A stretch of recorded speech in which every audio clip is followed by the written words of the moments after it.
আগামী মে মাসে শুরু হবে শেখ হাসিনার জুলাই আগস্ট গণহত্যার বিচারকাল। ডিবিসি নিউজকে দেয়া একান্ত সাক্ষাৎকারে এমনটাই জানিয়েছেন চিফ প্রসিকিউটর তাজুল ইসলাম।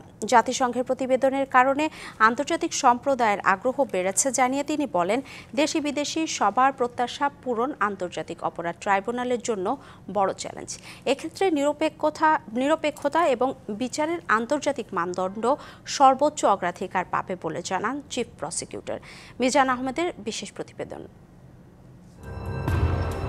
রক্তস্নাত গণ অভ্যুত্থানে পতনের পর পুলিশের নির্বিচার হত্যাকে রাজনৈতিক সংঘাতের মোড়কে চাপা দিতে চায় পতিত স্বৈরাচার ও তার দোসররা।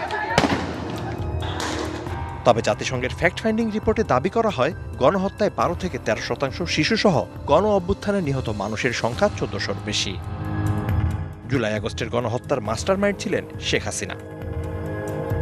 সেই ধারাবাহিকতায় জাতিসংঘের আবাসিক প্রতিনিধি গোয়েন লুইস, যুক্তরাষ্ট্রের কূটনৈতিক উইলিয়াম বি মাইলাম ও জন ড্যানিলোভিচের এই ভিজিট এ আর বলার অপেক্ষা রাখে না যে সময় যত গড়াচ্ছে ততই বিশ্ব সম্প্রদায়ের মনোযোগের কেন্দ্রবিন্দুতে পরিণত হচ্ছে আন্তর্জাতিক অপরাধ ট্রাইব্যুনাল। বিষয়টি নিয়ে কথা বলেন চিফ প্রসিকিউটর, জানান ট্রাইব্যুনালের কাজটি বড়ই চ্যালেঞ্জিং। এখানে যেমন দুটো জিনিস আছে। জাতীয় প্রত্যাশা হচ্ছে যে এটা খুব দ্রুততম সময়ের মধ্যে যাতে হয়। বিশ্ব সম্প্রদায়ের চাহিদা হচ্ছে যে বিচারটা যেন ফ্রি, ফেয়ার এবং ইম্পার্শিয়াল হয়। এই দুটোকে সমন্বয় করতে গেলে আমাদের সেটা এনশিওর করা, এই যে চাপ, এটাই আমাদের জন্য চ্যালেঞ্জ। বলেছেন, স্বচ্ছ ও নিরপেক্ষ বিচার নিশ্চিতই প্রসিকিউশনের টপ প্রায়োরিটি।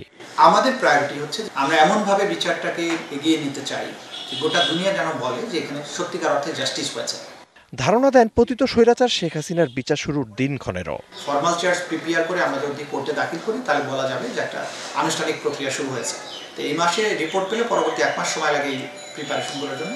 সুতরাং এই মাসের পরে আর 1 মাস, এরপরে আপনি বলতে পারবেন যে একটা আনুষ্ঠানিক যাত্রা শুরু হওয়ার একটা সম্ভাব্য সময় আমরা বলতে পারি। তারপরে এটা কখন শেষ হবে সেটা ট্রাইব্যুনাল নির্ধারণ করবে। আইনের চৌহদ্দির মধ্যেই নিয়ম মেনে বিচার করতে হয়। প্রসিকিউশনের এমন সতর্ক অবস্থানের কথাও স্মরণ করিয়ে দেন তাজুল ইসলাম।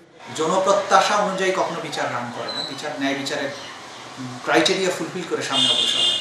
Mizan Ahmed, DBC news, Dhaka.